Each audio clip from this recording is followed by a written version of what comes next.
and welcome back. You are at the Riff Room. I am Anwar Green, your host. That's kind of obvious since I'm the only person on the camera, right? My co-host Brian is out this week, so hopefully we will have him back next week. He sends his love. Actually, no, he told me he was doing hood rat shit with his friends, and I was like, okay, bet.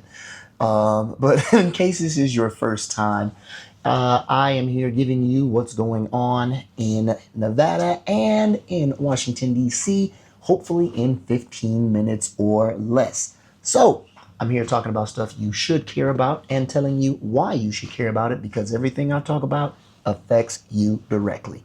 That stated, let's get to it, shall we? So, here in DC, not here in DC because I am not in DC, I am in Nevada.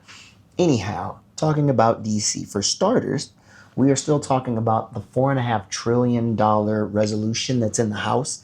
Now, to start off, I do have to admit I misspoke last episode because I called it a bill. It is not a bill yet. It's a resolution. That stated, they did hold a vote on it and it did pass the House on a vote margin of 217 to 215. So it was strictly on party lines. Only one Republican had the guts to vote against it. Now, this is the same resolution I told you about last episode where they are looking to give $4 trillion in tax breaks to millionaires and billionaires while gutting programs like VA benefits, Medicaid, and so on and so on. So, what happens now? The bill heads back to the House, and specifically it heads back into committees with some instructions on where to find the cuts they need to make in order to pay for it. Heads up, spoiler alert, the only place they can make those cuts effectively are from things like Medicaid and VA benefits. That's right, veterans. The same veterans they claim to love so much. That stated, what you can do is, if you live in northern Nevada, or if you're watching this outside of Nevada and you live in a Republican district, call your congressman, call your congressperson. We'll have a QR code here. There will be links in the description on how to do that. Call them and let them know that they voted to take Medicaid away from people and to take benefits away from veterans so they could give some more money to people who do not need it. Let them know that you know it and that you are not okay with it. If you are here in Nevada, call the governor's office. Call the governor's office. Ask him where he stands. Make him draw a line in the sand. Does he care about Nevadans or does he care about rich people and bending the knee to Donald Trump? Because I think we should know that before we decide whether or not we're going to vote for him again. That stated, before I get too carried away, talking about Carson City here in Nevada, today, Monday, March 10th, at 1:30 p.m., about an hour and a half from now, the State Assembly is hearing Assembly Bill 223. Now, why does that matter? AB 223 is a bill about habitability, especially in rental units. Habitability just means living conditions.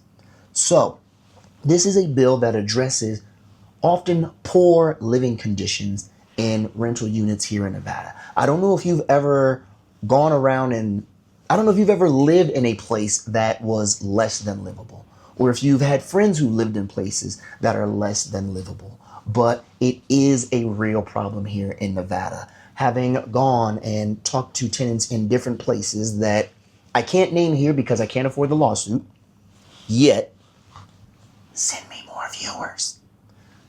I digress. But that stated, seeing some of these tenants when they tell you about the baseboards that are rotting, or the bad wiring, or the pest control problem.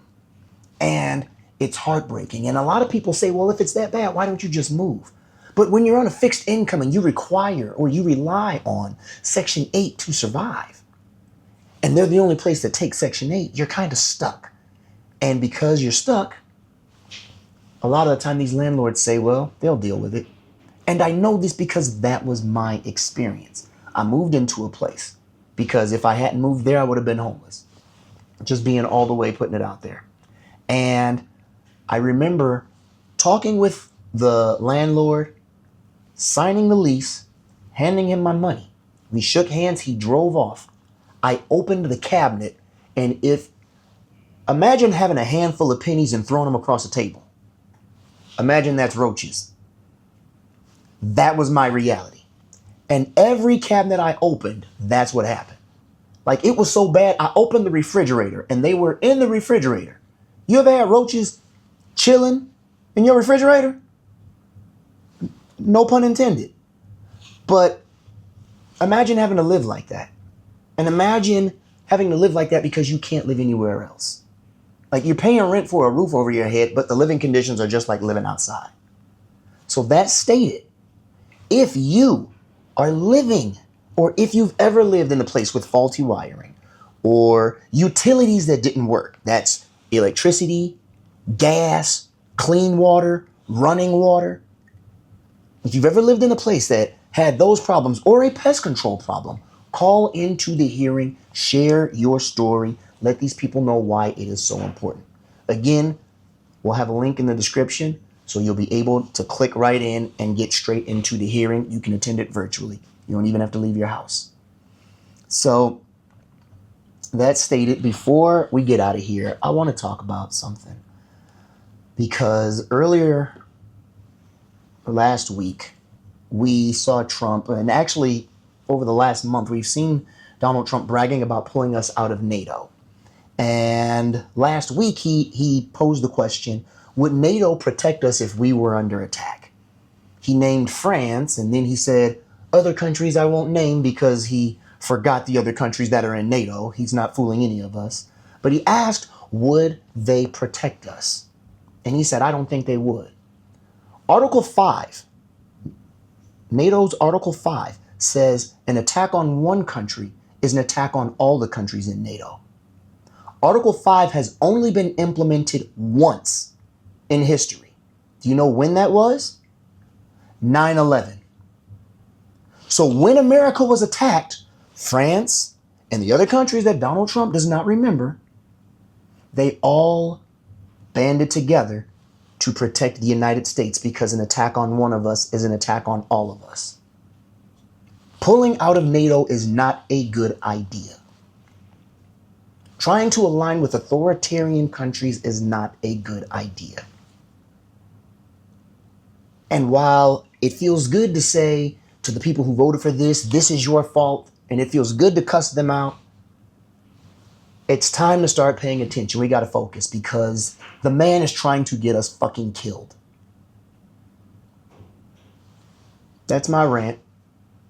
I told y'all 15 minutes or less, so let's move on. Landing this plane, still call your congressperson, especially if you live in Northern Nevada, especially if you live in a Republican district, if you're watching outside of Nevada. If you live in Northern Nevada, you are in a Republican district. Your representative is Mark Amadei. Call his office. Let him know that you saw him vote to gut Medicaid. You saw him vote to take benefits away from veterans in order to give more money to billionaires. If you're in Nevada, call your governor's office as well. Ask Governor Lombardo where he stands on this. Is he on our side? Or is he on the side of the rich people? Is he one of the cronies? Again, those numbers will be in the description. I keep saying that because I really want y'all to call these people, and I really want y'all to know where to find the information. So those are your calls to action. That stated, thanks again for tuning in. Thanks for hanging out with me. Maybe next time I won't be quite as somber, or maybe I will, because shit is fucking serious, y'all. But we have more stories for other times. Till next time, y'all be cool. I'm Anwar Green. Thanks.